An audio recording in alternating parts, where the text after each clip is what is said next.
Hey yo semuanya, siapa nih yang udah kangen sama Crush Movie? Yah, yang sebelumnya kita membawakan film yang haru biru, yang biasa menguras mental kita nih.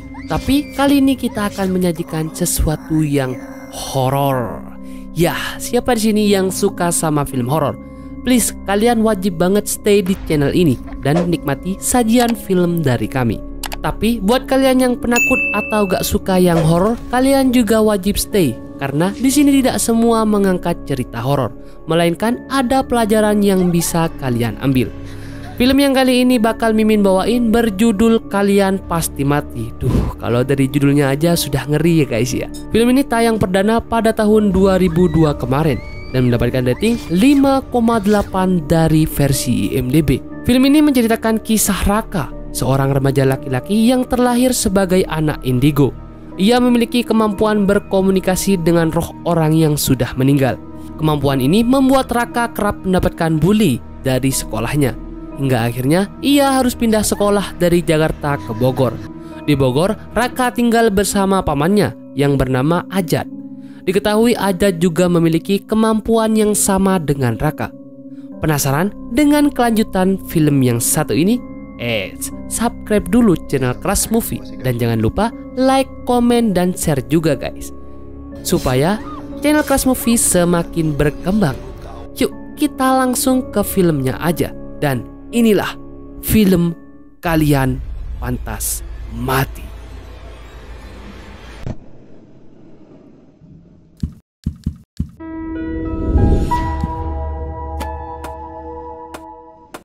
Scene awal film ini kita dibawa ke sebuah bus. Di sebuah bus ini ada seorang pria bernama Raka yang sedang menyendiri yang didekati oleh makhluk halus. Tiba-tiba 3 pria temannya datang dan mengambil lukisannya dan membulinya. Untung ada ibu-ibu yang membantunya dan mereka pun pergi. Dia memiliki gelang yang akan erat jika ada makhluk halus di dekatnya. Dia pun pulang dan di rumahnya dia melanjutkan gambarnya di bus tadi. Ternyata dia suka menggambar makhluk halus yang dia lihat guys. Selain itu, dia juga sering ditempeli makhluk halus yang kadang dia membantu makhluk itu, menunjukkan di mana dia meninggal dan kenapa dia dibunuh. Tolong saya. Di sebuah cafe club ada segerombolan anak muda yang sedang asik dugem dan menari. Salah satu di antara mereka pulang dahulu, tapi saat di parkiran mobil, dia kaget melihat hantu yang memakai masker dan berdarah. Dia akhirnya teriak dan mundur sampai ada mobil yang menabraknya dan dia pun tewas. Di rumah Raka seperti biasa, selalu didatangi makhluk halus. Ini yang membuat Raka akan kembali ke Bandung. Saat di perjalanan, nenek-nenek yang mendekati Raka dan meminta diambil jepitan rambutnya. Dan ada cewek yang menertawainya. Raka senyum-senyum selama perjalanan. Saat sudah sampai di terminal, hujan turun. Raka memberi tumpangan payung kepada cewek ini. Sepertinya Raka suka nih sama cewek ini. Cewek ini bernama Dini. Mereka menunggu hujan reda di sebuah warung. Tapi ibu warungnya tidak melihat Dini. Ternyata Dini adalah makhluk halus guys. Raka baru sadar karena makhluk halus sangat cantik dan manis. Di rumah omnya Raka akan tinggal. Om Raka adalah seorang dukun yang juga bisa melihat makhluk halus. Raka bilang kalau dia kembali ke Bandung karena di Jakarta juga banyak makhluk halus yang mengganggunya. Mereka mengobrol bersama dan Raka cerita kalau tadi dia ketemu makhluk halus yang sangat cantik. Sampai sekarang sih masih ganggu. Malamnya Raka melihat potongan koran yang dulu mengabarkan tentang kematian orang tuanya karena kecelakaan. Esoknya Raka hampir menabrak 3 teman sekolahnya karena takut terlambat. Untungnya Pak Dudung, satpam ini masih memberi izin Raka masuk. Dini tiba-tiba datang dan menanyakan apa Raka juga sekolah di sini. Raka pura-pura tidak melihat Dini dan mengacuhkan Dini begitu saja. Di toilet Sonya bersedih karena kehilangan sahabatnya yang tewas terterbak mobil itu.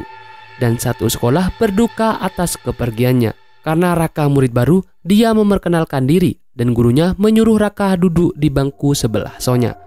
Sebenarnya Sonya melarangnya, tapi gurunya memaksa. Raka duduk dan Sonya langsung mengejek Raka dan bilang kalau tidak ada yang boleh duduk di kursi almarhum sahabatnya itu. Dua cowok di belakangnya juga mengganggu Raka. Tiba-tiba Raka menggambar sesuatu yang aneh yang dia lihat seperti roh jahat bermasker. Sonya melihat gambar Raka dan berteriak setelah melihat hantu masker. Malamnya, sahabat Sonya kehilangan anjing peliharaannya. Dia menelpon polisi dan meminta bantuan teman-temannya untuk mencari informasi anjingnya yang hilang. Saat dia terdiam, dia mendengar suara gonggongan anjingnya. Dia pun menghampiri suara itu dan menuju ke pekarangan samping rumahnya. Saat wanita ini terus mencari suara itu, tiba-tiba dia kejatuhan kantong darah dan membuat dia kaget ketakutan. Saat dia akan berlari, hantu masker menghampirinya dan membunuh wanita itu. Hari pun berganti. Polisi mengusut informasi tentang sahabat Sonya yang meninggal. Sonya panik karena Raka melihat hantu masker yang benar-benar ada di sekolahnya. Tapi pacar Sonya tidak percaya. Sonya makin panik saat dia dipanggil oleh kepala sekolah. Raka di sini juga dibully dan dia selalu diam saja. Raka dianggap mengada-ngada tentang hantu masker itu. Raka pergi setelah dimasukkan kertas di mulutnya. Dini lagi-lagi menghampiri Raka untuk tidak berpura-pura tidak melihatnya. Dini senang ada Raka yang bisa melihat dirinya dan bisa mengajaknya ngobrol. Mereka berbicara dan Sonya melihat Raka ngomong sendiri dari jauh. Sonya menanyakan apakah Raka indigo dan menanyakan tentang hantu masker. Pacar Sonya tiba-tiba datang dan marah karena Raka dianggap mengganggu Sonya. Sonya juga sedih karena pacarnya tidak percaya kalau hantu masker itu ada. Raka marah pada ini karena gara-gara Dini hadir dia jadi dianggap gila karena ngomong sendiri dan membuat dia dibully. Dini menasihati Raka dan Raka malah mengusir Dini. Malamnya Raka ngobrol dengan omnya tentang Dini. Dini kini menghilang tapi membuat Raka jadi galau. Di rumah sahabat Sonya saat dia asik live main game, tiba-tiba pintu kamarnya terbuka sendiri guys. Dia kaget dan mengecek pintunya. Ternyata saat dia tutup pintunya, lampu di rumahnya tiba-tiba mati. Dan ya, komputernya muncul setan masker. Dia seketika dibunuh oleh setan masker itu. Sonya menanyakan tentang sahabatnya yang tidak ada kabar itu. Sonya kini semakin panik karena satu persatu dari mereka tewas.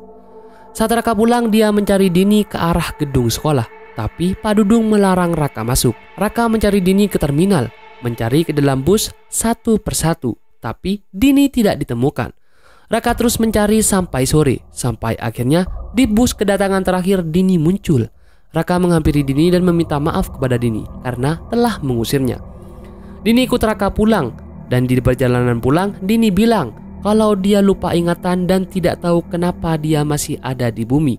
Padahal ia sudah mati. Dini sangat bahagia dibonceng Raka. Sonya dan gengnya menghampiri kos-kosan sahabatnya yang hilang itu. Saat ngecek komputernya, mereka kaget melihat tiba-tiba ada setan bermasker guys. Kini semuanya percaya kalau setan masker itu beneran ada. Dini ikut Raka pulang dan menempel di badan Raka. Dini menyapa omnya Raka yang juga bisa melihat hantu. Esoknya, saat pulang sekolah, Raka dan Dini bermain lempar batu ke danau. Dini sangat bahagia di sini. Mereka juga berfoto bersama walaupun Dini tidak kelihatan guys. Dini sedih karena pantulannya di danau juga gak ada. Tapi Raka menggambar wajah Dini agar Dini bisa melihat dirinya. Dini sangat senang guys melihat apa yang dilakukan Raka. Malamnya Dini terus ikut ke rumah Raka. Raka juga menceritakan kenapa orang tuanya meninggal dunia. Dini menari-nari sendiri di kamar Raka dan Raka terpesona kepada Dini. Raka berpikir kenapa secantik Dini harus menjadi hantu. Dini mengajak Raka menari bersama dan Raka kini tidak kesepian lagi. Hari pun berganti. Di kelas, guru mereka memberikan hasil prates. Tapi Sonya dan temannya mendapatkan nilai paling jelek. Sonya malah marah kepada murid paling pintar di kelasnya karena dia merasa diketawain. Raka menolongnya tapi malah Raka yang juga dibully. Raka pergi dan menyalahkan diri sendiri kenapa dia selalu diam saja saat dibully. Dini lagi-lagi menenangkan Raka dan menguatkan Raka. Saat malam hari, sahabat Sonya ada yang datang ke sekolah untuk mencari soal tes besok agar mereka bisa mendapatkan nilai bagus. Dia menemukan soalnya dan difoto ke Sonya. Setelah dia menemukan dia hampir ketahuan oleh Pak Dudung. Akhirnya dia sembunyi di kamar mandi. Di kamar mandi justru didatangi oleh hantu masker dan ia tewas terbunuh di kamar mandi. Ngeri banget kan? Hantu masker yang satu persatu mereka bunuh. Sonya yang tidak tahu temannya itu terbunuh, dia sibuk menyekap teman sekelasnya yang pintar untuk mengerjakan soal-soalnya itu. Emang nakal banget Sonya dan teman-temannya guys. Di kelas Sonya makin takut karena sahabatnya yang tadi malam juga terbunuh. Tapi dia sangat lancar melihat catatannya untuk menyontek. Raka kaget tiba-tiba tangannya bergerak sendiri dan ternyata hantu masker yang menggerakkannya. Emang apa ya maunya hantu masker ini? Raka menanyakan hantu masker kepada Dini, tapi Dini tidak tahu apa-apa. Malam harinya omnya Raka mencari berita dan ada kabar ada perempuan bernama Dini yang tewas tertabrak truk. Esoknya Raka menanyakan ke temannya dan dia bilang kalau dulu memang ada murid di sana yang tewas tertabrak bus. Raka pergi ke perpustakaan untuk mencari murid yang tertabrak bus itu. Ternyata murid yang tertabrak bus itu adalah Dini. Berarti selama ini Dini lupa ingatan karena tewasnya tertabrak bus guys. Hantu masker tiba-tiba menghampiri Raka dan Raka menanyakan apa maunya. Hantu masker ini berusaha membunuh Raka, tapi karena gelang Raka hantu masker ini terpental. Maskernya terbuka dan ternyata hantu itu memang Dini. Raka pergi dan dikejar oleh Dini. Raka marah karena Dini selama ini sosok baik, padahal dia yang membunuh teman-temannya. Dini yang lupa ingatan jadi keingat masa lalu. Dulu Dini menangis sendirian di kamarnya dan Dini adalah anak Pak Dudung satu-satunya. Dini dibully dan selalu memakai masker kemanapun karena Dini dibully oleh teman-temannya karena ngebela sahabatnya. Dini dikeroyok dan sempat dilihat oleh Pak Dudung. Pak Dudung tidak bisa melawan, dia hanya melerai mereka. Dini kabur dan menangis. Saat malam hari saat hujan deras, Dini kabur dari rumah dan duduk menunggu bus. Pak Dudung menjemput Dini, tapi saat Dini berlari dan menyeberang, Dini tertabrak oleh bus. Kini Dini jadi ingat kenapa dia meninggal. Raka tetap marah dan tidak mau ketemu Dini lagi. Di jalan pulang Dini menghentikan Raka dan dia bilang kalau Dini memang tidak tahu apa-apa dengan hantu masker. Raka yang marah setelah tahu setan masker itu gara-gara Sonya dan teman-temannya langsung memukul pacar Sonya. Malamnya Om Raka menjelaskan kalau ada setan jahat yang bisa saja mengambil arwah orang lain yang memiliki dendam untuk balas dendam. Sonya sendiri dikelup dan teringat masa lalunya. Dia pernah membuli dan mengebuki Dini sebelum dia meninggal. Bahkan Dini dikorek dagunya dan inilah yang membuat Dini harus memakai masker untuk menutupi lukanya itu. Di rumah pacar Sonya, Pak Dudung masuk dan membawa engkol besar. Ternyata selama ini yang membunuh itu Pak Dudung, bukannya hantu masker. Pacar Sonya sempat melawan dan menghindar dari pukulan Pak Dudung. Pacar Sonya langsung menelpon Sonya dan bilang kalau selama ini pembunuhnya adalah Pak Dudung. Om Raka juga bilang kalau Pak Dudung dulu pernah datang ke sana untuk meminta bertemu dengan almarhum purtinya itu. Tapi dia tidak mau niat jahat, dia hanya ingin bertemu anaknya. Tapi arwah jahat memakai badan Pak Dudung untuk membalas dendam kepada Sonya dan gengnya. Tak hanya muridnya, guru mereka yang masih ada di sekolah juga diteror sampai dibunuh oleh hantu masker. Sonya dan pacarnya pergi ke gudang sekolah untuk mencari tahu apa yang disembunyikan oleh Pak Dudung. Di sana suasana sangat mencengkam dan bau busuk. Banyak barang bergerak sendiri sampai akhirnya Pak Dudung muncul. Sonya kaget melihat arwah jasad teman-temannya ada di sana semua. Pacar Sonya dipukul berkali-kali sampai tewas. Kini tinggallah Sonya, walaupun Sonya memohon tidak ada ampunan untuknya. Raka pergi ke gudang sekolah untuk mencari tahu sesuatu. Di dalam sana ternyata ada jasad ini yang sengaja disimpan dengan memegang sebuah mantra. Om Raka yang khawatir langsung menyusul Raka dan menyiapkan alatnya. Semua siswa diundang ke dalam lapangan sekolah, tapi saat mereka sudah di dalam pintunya tidak bisa dibuka kembali. Ada satu yang berhasil kabur, tapi tertangkap juga oleh Pak Dudung. Pak Dudung membunuh wanita ini yang dulu juga membuli Dini. Di dalam lapangan ada bola yang menghampiri mereka semua. Tiba-tiba ada banyak bola yang menyerang mereka.